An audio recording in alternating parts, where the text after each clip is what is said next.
I stopped for gas after my late shift, tired and freezing, and I noticed an old van parked far away with its windows fogged up. Something in my chest told me to look again, so I walked closer, and my heart dropped when I saw my daughter curled in the front seat, holding her child. There were a few grocery bags on the floor, with nothing but cheap snacks and water, like she was trying to survive one night at a time. I tapped the glass. She woke up fast, stared at me, and then her face broke as tears rushed down. I leaned in and whispered, "Where is the apartment I bought for you?" And the way she cried told me the truth was going to hurt. Thank you for watching. It means more than you know. And before I go on, tell me in the comments where you are watching from. My name is Edna. I'm from Ohio, and I never thought I would be the kind of mother telling a story like this. But that night, in that parking lot, changed something in me. When my daughter cried at my window and couldn't even look me in the eyes, I felt a cold fear spread through my chest, the kind that tells you something is very wrong.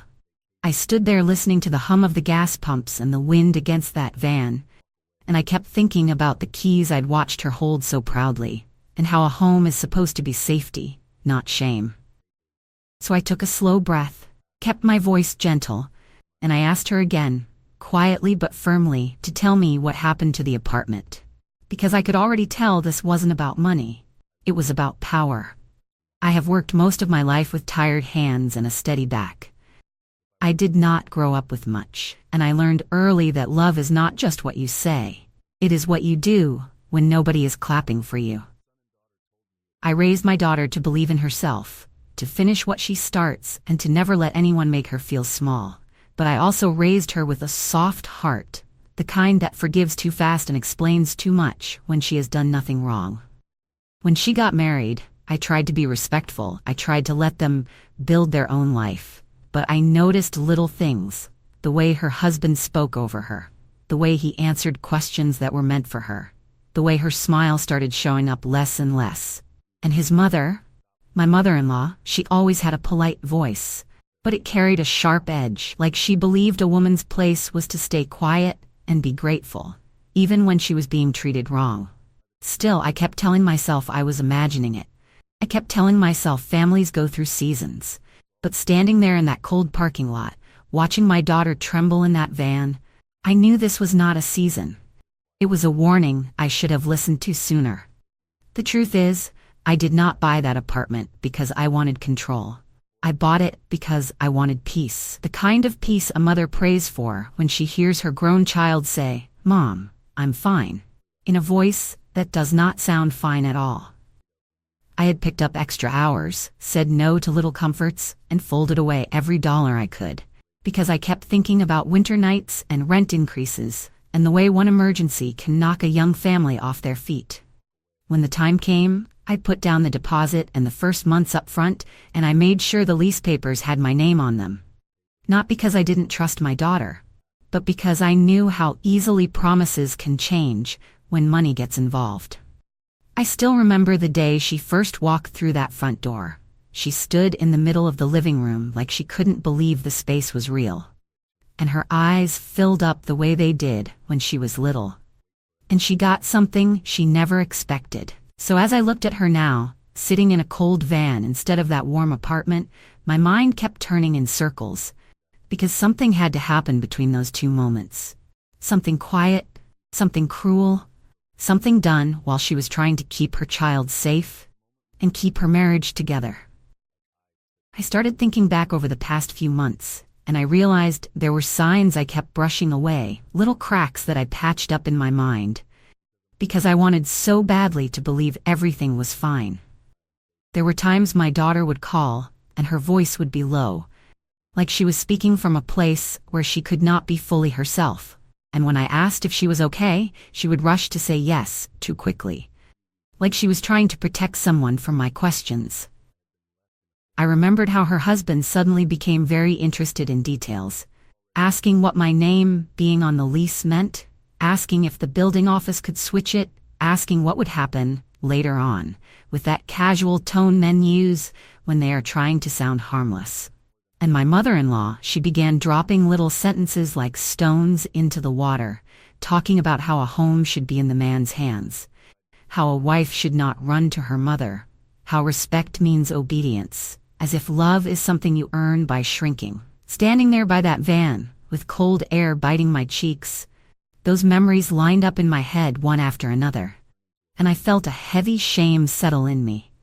Not because I had done wrong, but because I had waited too long to look straight at what was happening. I moved closer to the van and lowered my voice, not because I was afraid, but because I could see how fragile she felt. Like one wrong word would make her fold in on herself completely. My daughter wiped her face with the sleeve of her jacket and tried to breathe. And the way she shook told me she had been holding this in for too long, like she had been carrying a secret that was too heavy for her to lift alone.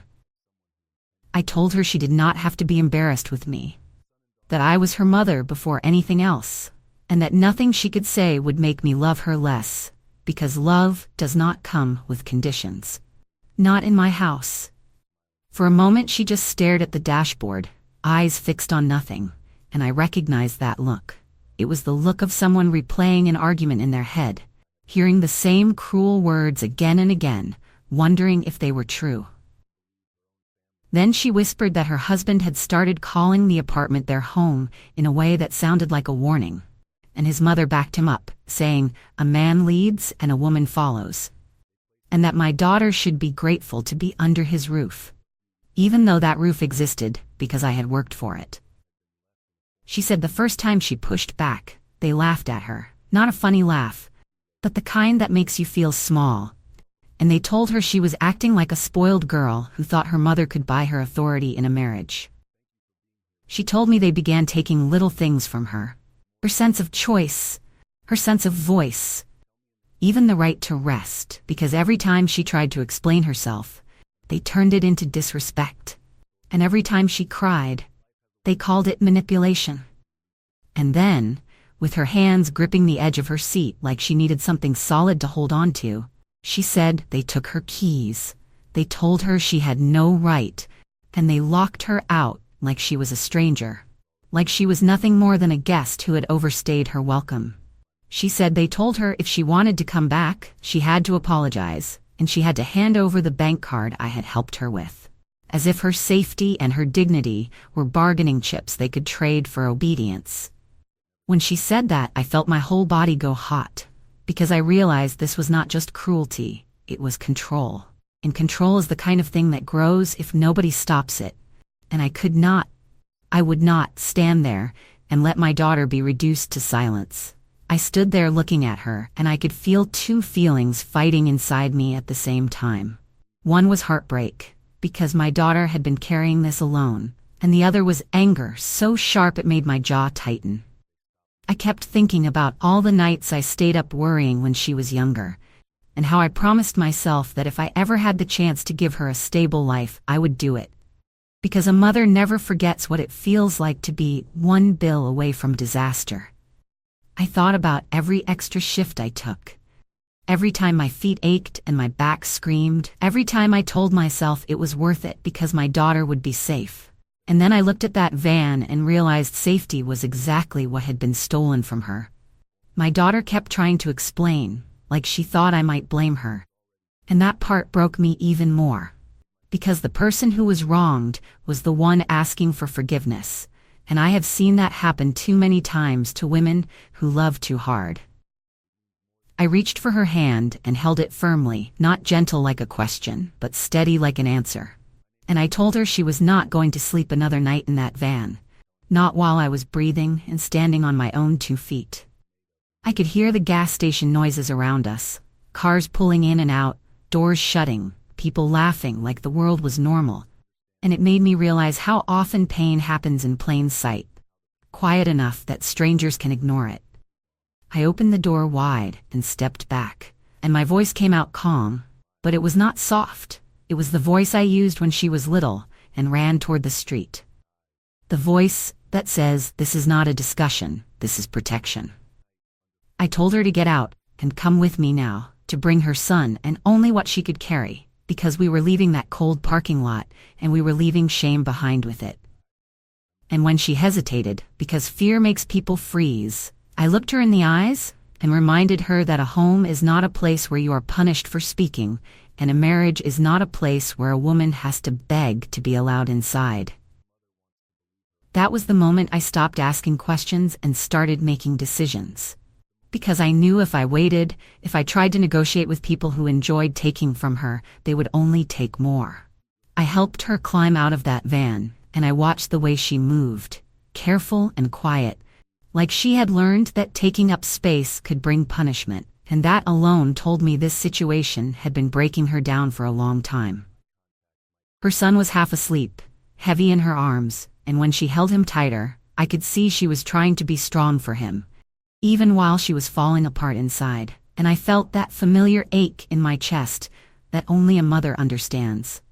I walked them to my car, I opened the back door, and I made sure she was settled before I even thought about myself, because in that moment, my whole world narrowed down to one simple job: get them warm, get them safe, get them away from anyone who thought love meant obedience. As I pulled out of the gas station, the lights faded behind us, and the road stretched ahead, dark and quiet. And my daughter stared out the window like she was waiting for someone to chase us, like she could not believe she was allowed to leave. I told her to breathe, I told her she was not in trouble, and I told her that whatever had been said to her, whatever threats had been made, none of it mattered more than her life and her son's safety. I called my friend on the way, a woman I have trusted for years, the kind of friend who does not ask 100 questions before she opens her door. The kind of friend who understands that sometimes a person needs shelter first and explanations later. When we arrived, she let us in without hesitation. She put a blanket over my daughter's shoulders, and she spoke softly to her son like he was precious. Because he is.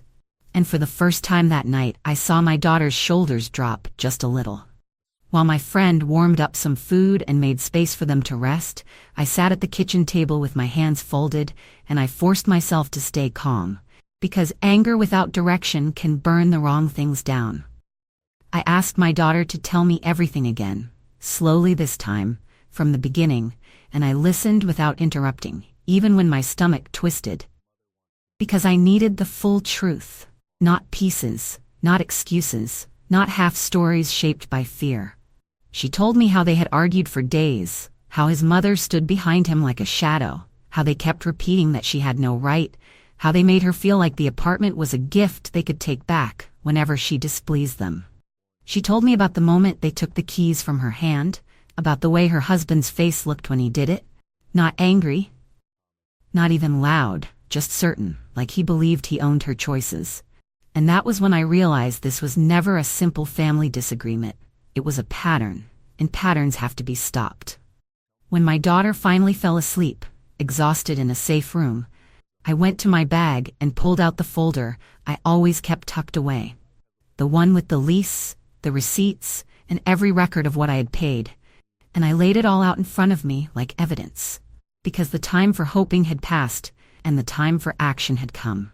I sat there in that quiet kitchen with the folder open, and the longer I looked at those papers, the more I felt my fear turn into focus. Because paperwork does not care who shouts the loudest, it cares about what is true. The lease was there with my name. The deposit receipt was there with my name. The bank statements showed every payment leaving my account. And suddenly I understood why they had been so bold. They thought I would stay quiet out of pride, out of shame, out of wanting to keep the family together. But family is not something you protect by letting people do wrong. And I realized my daughter had been trapped between wanting peace and needing safety, and those two things are not always the same. I did not sleep much that night. I kept listening for movement in the hallway, and every time I heard my daughter shift in her sleep, I felt another wave of anger. Because nobody should have to rest with one eye open. By morning, I had made up my mind so clearly that my hand stopped shaking, and I told my friend thank you. Then I kissed my daughter on the forehead and told her to stay inside and keep her son close while I handled the next part. I drove to the building office with my folder on the passenger seat like it weighed 100 pounds, and the whole way there I practiced what I would say. Not emotional, not messy, just calm and direct. Because calm scares manipulators more than yelling ever will. When I walked in, the manager looked up and asked how he could help, and I placed the lease on the counter.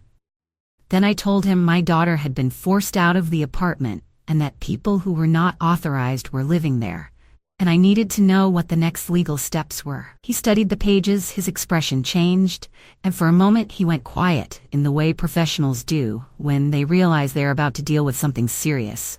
Then he nodded slowly and said he would handle it properly, because the leaseholder had rights, and those rights were mine. As I walked back out into the daylight, I felt sick and steady at the same time, because I knew what was coming next. The phone calls, the accusations, the guilt, the threats, but I also knew one thing. My daughter would not be sleeping in a van again, not after I had finally decided to stop asking for permission to protect her. I had barely pulled into my driveway when my phone started ringing, and the way it rang, over and over, told me they already knew something had shifted. When I answered, my son-in-law's voice came through loud and sharp, demanding to know why I had gone to the building office, like I was a criminal for checking on something I paid for. He said the manager told them the lease was in my name, and that they had been given notice, and he talked fast, angry, and scared at the same time, because men who are used to control panic when control slips out of their hands. I let him run his mouth for a few seconds, not because I was afraid of him, but because I wanted to hear exactly what story he was trying to build. And I could hear my mother-in-law in the background, hissing instructions like she was directing a play. Then my mother-in-law grabbed the phone, and her voice turned sweet in that fake way some people use when they are about to say something cruel, and she told me I was destroying the family, that I had no right to interfere in a marriage, that a man's home is his castle.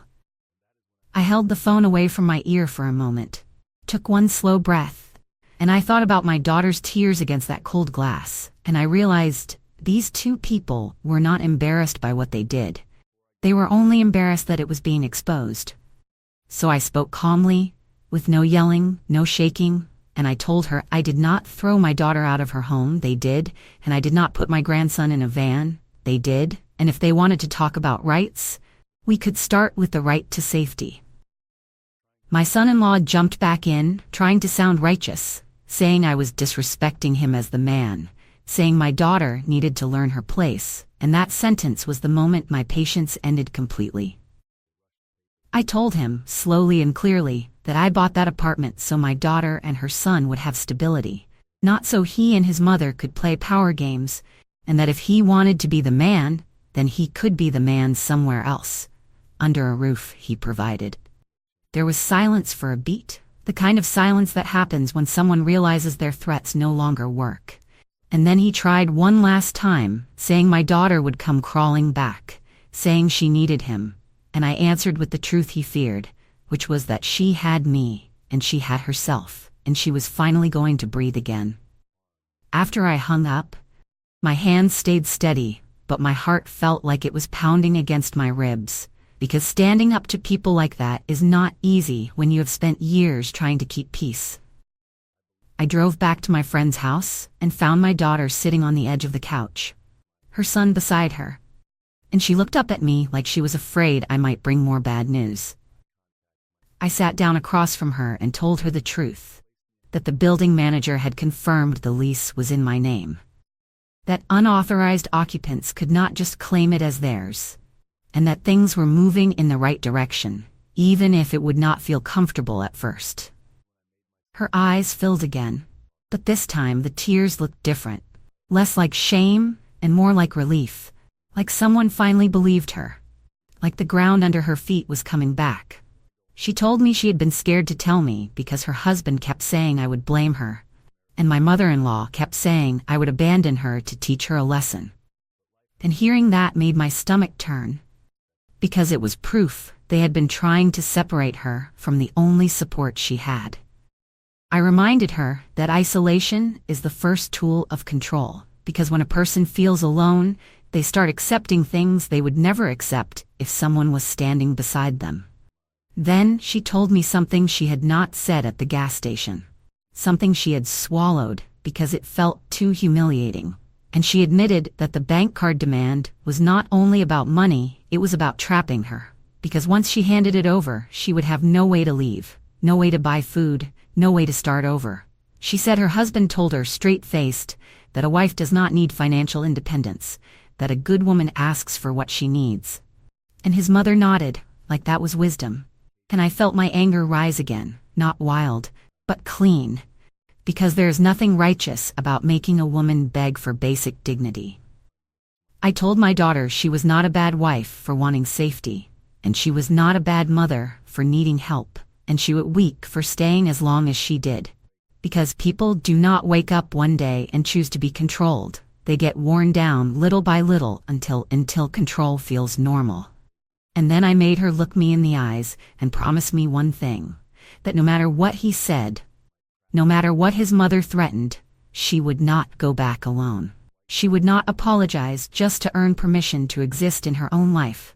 Because love that requires humiliation is not love, it is a cage. In the days that followed, everything moved with a strange mix of stress and relief. Because the legal part was slow, but the truth was finally loud enough that nobody could pretend anymore. When the notice was served, my son-in-law tried to argue and threaten, but the rules did not bend for his pride, and my mother-in-law's sharp words could not rewrite what was on paper. The day they were required to leave, I went with my daughter, and we stood together while the locks were changed, and when she held the new keys in her hand, she looked like she could finally breathe. We canceled the old bank card, set up her own account, and I watched her shoulders lift as if a weight had slid off her spirit. Because independence is not a luxury, it is safety. That night, when she tucked her son into a warm bed, she held my hand for a long time and whispered thank you. And I whispered back that a mother does not save her child for praise. She does it because love is supposed to protect, not punish. After all of that, I kept thinking about how close my daughter came to disappearing in plain sight. Not because she was careless, but because shame can make a good woman suffer quietly, while the people who hurt her sleep comfortably. I told her we were going to keep building her life one steady step at a time, with boundaries that do not wobble, and with support that does not come with strings, because real love never asks you to shrink to deserve it. And I want you to hear me too. If someone has ever made you feel like you have no right to safety, no right to speak, no right to rest, that is not family, that is control, and you are allowed to leave control behind. Thank you for staying with me until the end. It truly means a lot. And if this story touched you, please subscribe so you do not miss the next one.